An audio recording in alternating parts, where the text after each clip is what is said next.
Guys, something wild has been going on, and it has everyone talking. A big conversation broke out after a comedian publicly called out some major figures in the entertainment world, and Joe Rogan didn't hesitate to weigh in on what might be happening behind the scenes. Joe brought up how, in Hollywood, once someone speaks up about powerful people, things suddenly become very secretive. He said he's talked to people who've tried digging for the truth before, and the moment big names are involved, information seems to disappear. Files get buried, details vanish, and anyone who asks too many questions suddenly finds themselves pushed aside. According to Joe, there are circles in the industry where a lot of celebrities, executives, and influential people show up, and everyone knows these events happen, but nobody wants to admit they saw anything. He joked about how many stars used to brag about attending certain exclusive parties, but now act like they were never even there. He mentioned that whenever someone tries to expose what really goes on at the top, the reaction is always the same: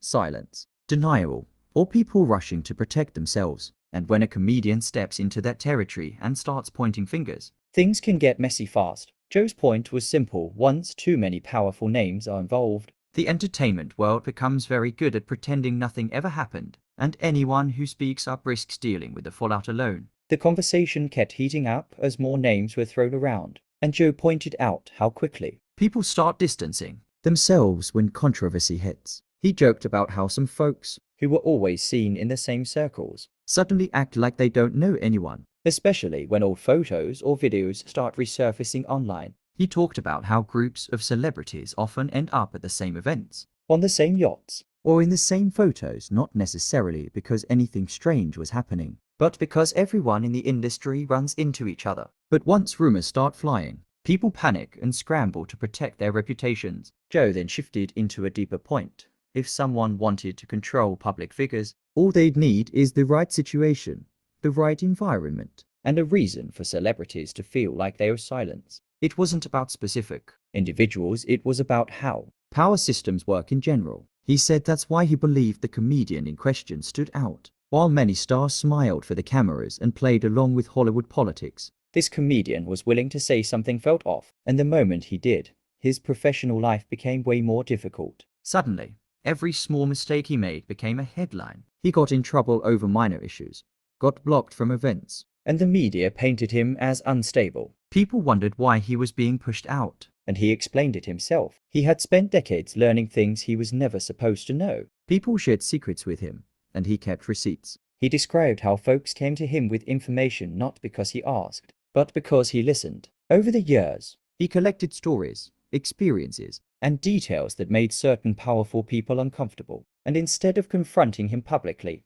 the industry used quiet pressure. Calls stopped coming in, deals disappeared, and the narrative around him shifted. Joe suggested that this kind of silent pressure is exactly how Hollywood handles anyone who speaks too boldly. And surprisingly, others in the entertainment world have claimed the same thing. Some even saying the comedian had to take personal safety more seriously because of how intense. One of the most surprising parts of the discussion came from someone who shared how deeply the comedian had influenced her. She said he played a major role in shaping her confidence, her personality, and even the bold way she speaks out today. She recalled meeting him years ago at a birthday celebration in Miami, a night filled with artists, friends, and industry insiders. He arrived unexpectedly, greeted her warmly, and even gifted her a stack of cash as a symbolic gesture of support for her time. She remembered everyone there, the energy, the laughter, and how the two of them sat side by side like old friends who had known each other forever. Over the next several months, she said he taught her a lot about the business, about people, and about understanding how the entertainment world really works. Walking away from that bond wasn't easy, especially when he started dealing with intense pressure from forces she described as the darker side of the industry. She recalled moments when things got so tense that he barely felt safe at home. She claimed he was constantly on guard, even sleeping in protective gear because he felt like he was being watched or targeted. Whether those fears were justified or the result of stress, the pressure around him was real to the people close to him. According to her, much of that pressure started when he pushed back against a major network. They wanted him to participate in a televised comedy event in a way that didn't feel right to him specifically. They wanted him to tear down another entertainer beyond normal roasting. She remembered watching him review the script with frustration, shaking his head at the harsh jokes they had written for him. Then the call came from the network. She explained that during the years she toured and worked with him, she saw firsthand how much he was dealing with behind the scenes. Unexpected visitors would show up at his home, projects he was booked for suddenly changed direction, and other performers would step in after he refused to go along with things he didn't agree with. To her,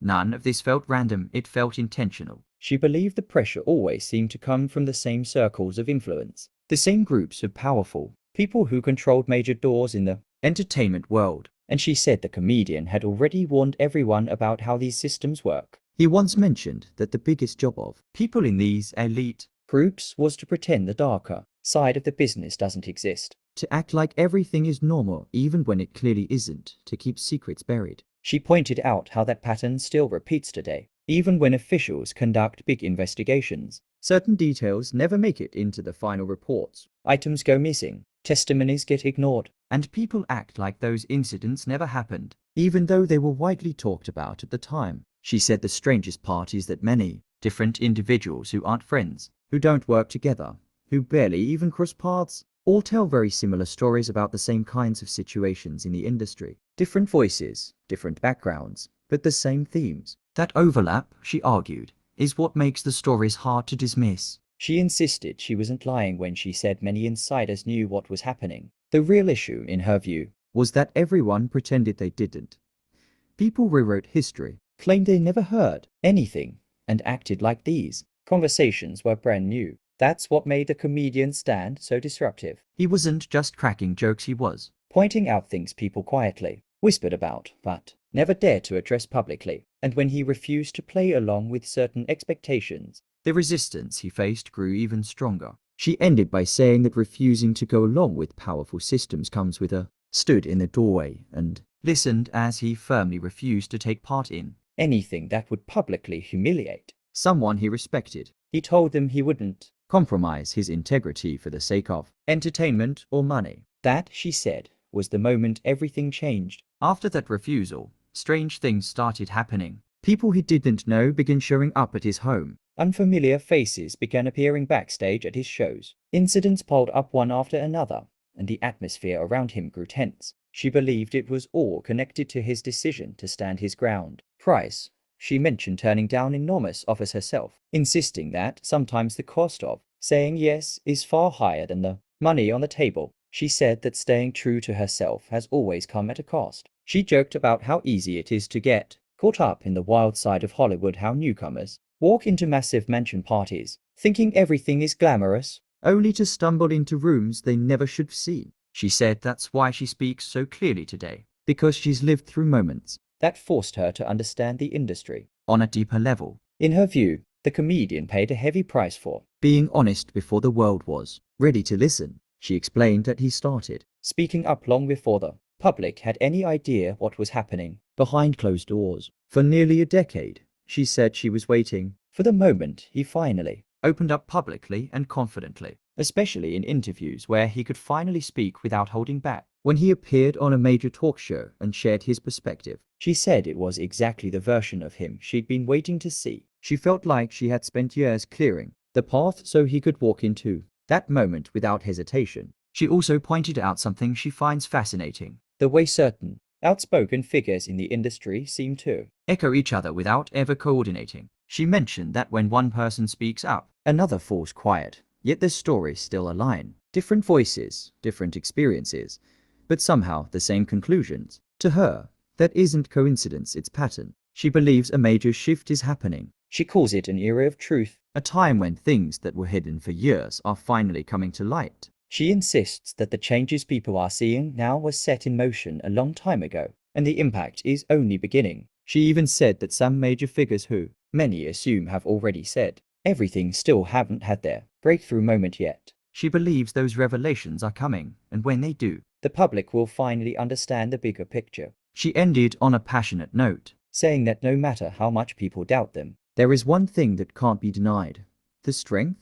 talent, and resilience shared by those who have dared to speak out. Finally, she turned her attention to recent developments surrounding one of the most talked about celebrities in the industry. Video footage showed him living just like any other inmate, no entourage, no spotlight, no special treatment. just a simple jacket, a standard prison uniform, and a regular work assignment like everyone else. To her, it symbolized how dramatically things can change, no matter how powerful someone once seemed. He looked tired, older, and nothing like the polished figure the world once knew. The footage showed him pushing a cart down the aisle, handing out DVDs, suggesting books, and helping others find spiritual reading material. Inside the facility, he had become the person everyone went to for guidance. The video captured him at the center's small media library, reporting for his work assignment. He moved calmly, taking off his jacket and scarf before settling in for the day. The space itself looked surprisingly ordinary, more like a public school library than anything else. The room he worked in was actually part of the chapel, converted into a small media corner where inmates could access educational and spiritual resources. He was enrolled in a program designed to help participants rebuild themselves, focus on personal growth, and reconnect with positive values. Completing it could even shorten his sentence. From this little media area, he assisted others with whatever they needed: religious texts, movies, books, and other materials meant to help them stay grounded. It was a quiet job, but one that showed just how different his life had become. They showed him pushing a cart with a TV balanced on top of it, moving quietly through the hallway. When he first arrived at the facility, he had been assigned to the laundry room, so this new role looked like a step up. It really did feel like he had managed to trade in a heavy lifting for something calmer, maybe even put in a request for a better position. Some people wondered if he had used a few connections to land a more comfortable job. What stood out most was how at ease he looked. He seemed relaxed, even smiling a little, as if none of what was happening around him felt real. It almost gave the impression that he believed he'd be walking out of there sooner rather than later. But despite that confidence, a new development had emerged in his ongoing legal situation, one that was Drew, the entertainer, who is currently serving time after a conviction connected to federal misconduct charges, is now facing an additional complaint. A producer who previously filed a civil suit has taken things a step further by submitting an official police report regarding an incident he claims took place in Los Angeles in 2020. This is separate from another situation he described, involving an encounter in 2021, where he said he was confronted and threatened. Here's what has come forward so far. The new accusations come from a Florida-based music producer who says the incidents occurred in California. He previously filed a lawsuit anonymously, but has now identified himself in the complaint. According to him, the first alleged incident happened in late 2020, involving inappropriate behavior he says was directed toward him. In the second incident, which he claims happened the following year, he says he was taken to a location by an associate, where he was restrained by two unknown individuals before facing additional abuse. The entertainer has continued serving his sentence in New Jersey, following his conviction earlier this year on unrelated federal charges. Representatives for the artist have not issued a statement in response to this latest filing. The producer is also engaged in a separate legal dispute with the entertainer's associate,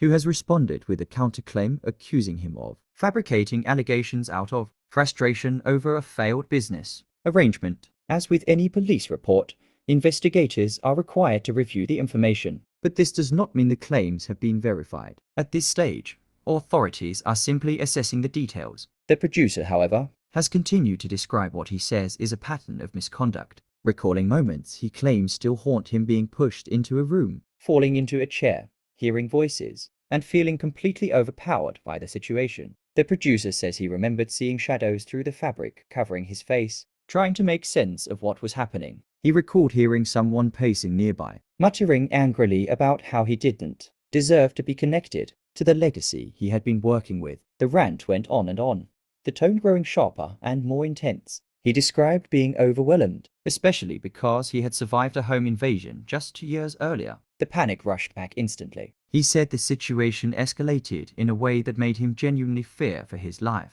The shouting, the aggression, the sense of being trapped, it all hit him at once. Oprah or safe, but 50's involvement has only added to the hype. The series traces Diddy's journey from building Bad Boy Records and helping shape artists like the Notorious B.I.G. and Danity Kane, all the way to the lawsuits and criminal cases that ultimately derailed his career. The big question now is, who will appear in this documentary? Will it feature unexpected voices or shocking revelations? Share your thoughts. We want to know who you think might show up. Thanks for watching, and don't forget to leave a comment below. Don't forget to click subscribe button.